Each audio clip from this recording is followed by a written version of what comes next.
West Bengal state university BA programme 6th semester 2024 education DC2।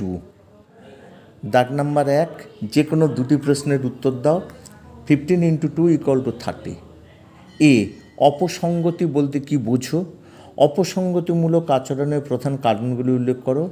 সঙ্গতি বিধান ও অপসঙ্গতি বিধানের মধ্যে পার্থক্য আলোচনা করো। বি, নির্দেশনা কাকে বলে? নির্দেশনার পরিধি এবং গুরুত্ব আলোচনা করো। সি, পরামর্শ দান বলতে কি বোঝো? প্রত্যক্ষ ও পরোক্ষ পরামর্শ দান সম্পর্কে সংক্ষেপে আলোচনা করো। দাগ নাম্বার 2, যে কোনো 4টি প্রশ্ন উত্তর দাও। প্রতিটি 200 শব্দের মধ্যে 5 × 4 = 20। এ হচ্ছে উত্তম সঙ্গতি বিধানের শর্তাবলী আলোচনা করো। বি, শিক্ষামূলক ও বৃত্তিমূলক নির্দেশনার মধ্যে পার্থক্য আলোচনা করো। সি, ব্যক্তিগত নির্দেশনার প্রকৃতি লেখো।